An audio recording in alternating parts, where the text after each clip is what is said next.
मित्रों, हम लोगों ने रामायण का कई बार अध्ययन किया है या फिर उसे टीवी पर भी कई बार देखा है। वैसे तो रामायण में कई सारे देवी देवता, गंधर्व, दानव आदि कई प्रकार के राक्षस भी मौजूद थे, परंतु इन सभी राक्षसों के बीच एक ऐसी स्त्री थी जिसका जन्म तो राक्षस कुल में हुआ था, परंतु उसके सारे कार्य दिव्य मानुष के समान थे। जी हाँ, हम बात कर रहे हैं त्रिजटा की। यह वही त्रिजटा है जिसने अशोक वाटिका के अंदर माता सीता की एक पुत्री की समान सेवा की थी। परंतु क्या आप जानते हैं कि आखिर त्रिजटा कौन थी, उसका जन्म कहाँ पर हुआ था? मित्रों, हम एक ऐसी स्त्री के बारे में बात कर रहे हैं जिसने जन्म तो राक्षस कुल में लिया था, परंतु वह स्वभाव से किसी भी देवी देवता से कम नहीं थी। माता सीता, जिन्हें हम सभी माता कहकर पुकारते हैं, वह भी त्रिजटा को अपनी माँ कहकर पुकारा करती थी। अब दोस्तों, त्रिजटा इतनी खास राक्षसनी क्यों थी? अब ये तो आप जानते ही होंगे कि जब माता सीता, जो कि लक्ष्मी का ही एक स्वरूप है, उन्होंने त्रिजटा को एक माँ का सम्मान दिया था, तो त्रिजटा को कोई ना कोई वरदान तो प्राप्त होगा ही, और त्रिजटा को अप्रत्यक्ष रूप से माता लक्ष्मी की सेवा करने का अवसर प्राप्त हुआ था। तो चलिए दोस्तों, अभी हम यह जानते हैं कि आखिर त्रिजटा कौन थी। परंतु मित्रों, हम जब भी संपूर्ण वाल्मीकि रामायण का अध्ययन करते हैं तो उसमें हमें कहीं भी किसी भी स्वरूप में त्रिजटा का कोई भी वर्णन नहीं मिलता जिससे हम पता लगा सके कि आखिर त्रिजटा कौन है। परंतु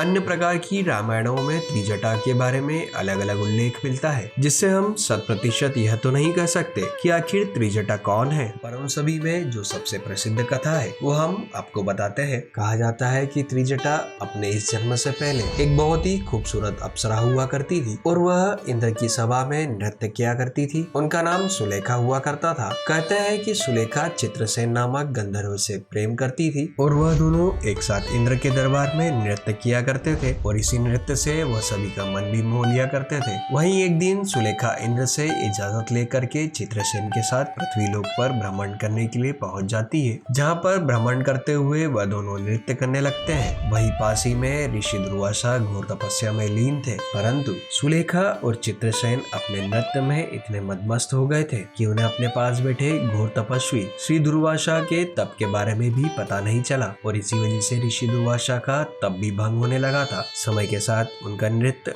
और भी आक्रामक रूप लेने लगा था, जिस वजह से ऋषि दुर्वासा की तपस्या भंग हो गई और उन्हें इतना अधिक क्रोध बढ़ गया। तो उन्होंने सुलेखा से कहा, हे बालिका, तुम यहाँ से चली जाओ, तुम्हारे नृत्य की वजह से मेरी तपस्या में विघ्न उत्पन्न हो रहा है। लेकिन ऋषि की बात मानना तो दूर, सुलेखा उनका उपहास उड़ाने लगी, जिसे देख ऋषि दुर्वासा अत्यंत क्रोधित हो उठे। मित्रों, यह बात तो हम सभी लोग भली भांति जानते हैं कि संपूर्ण ब्रह्मांड में ऋषि दुर्वासा से अत्यंत क्रोधित कोई भी नहीं और उन्हें ही सबसे अधिक क्रोध भी आता है, जिसके चलते उन्होंने कई सारे देवी देवताओं को भी श्राप दिया था और सुलेखा के उपहास उड़ाने की वजह से ऋषि दुर्वासा अत्यंत क्रोधित हो उठे थे। इसीलिए उन्होंने सुलेखा को श्राप दिया कि तुम जल्दी ही इस सुंदर शरीर को त्याग दोगी और जिस तरह से तुमने मेरा उपहास उड़ाया है वह राक्षसों की प्रवृत्ति है, इसलिए तुम अपने अगले जन्म में राक्षस कुल में जन्म लोगी। जब सुलेखा ने ऋषि दुर्वासा के मुख से अपने लिए इतने कटु वचन सुने तो वह ऋषि दुर्वासा के पैरों में पड़कर अपनी गलतियों की माफी मांगने लगती है। और जैसा कि हम सभी जानते हैं कि जिस प्रकार ऋषि दुर्वासा तुरंत क्रोधित हो जाते हैं, वो उसी प्रकार उतनी जल्दी ही विनम्र भी हो जाते हैं और तुरंत ही मनुष्यों की गलतियों को माफ कर देते हैं। जिसके पश्चात उन्होंने सुलेखा से कहा, हे पुत्री, मैं अपने श्राप को वापस तो नहीं ले सकता हूँ, परंतु मैं तुम्हें एक वरदान देता हूँ कि तुम अपने अगले जन्म में राक्षस कुल में जन्म तो जरूर लोगी, परंतु तुम्हें अपने जन्म में श्री हरि विष्णु और माता लक्ष्मी के दर्शन होंगे और साथ ही साथ तुम उनके उस स्वरूप की सेवा भी करोगी, जिससे तुम्हें राक्षस योनि से मुक्ति प्राप्त होगी। कहा जाता है कि उसी समय में माली नामक एक राक्षस हुआ करते थे, जिसकी पुत्री कंचकेसी ने अपने तपोबल से ऋषि विश्वासा को प्रसन्न किया था, जिसके पश्चात उन दोनों का विवाह हो गया और विवाह के पश्चात ही उन्हें एक पुत्री की प्राप्ति हुई थी, जिसका नाम उन्होंने त्रिजटा रखा था। मित्रों, हम आपकी जानकारी के लिए यह भी बता देते हैं, ऋषि विश्वासा कोई और नहीं बल्कि रावण के ही पिता थे।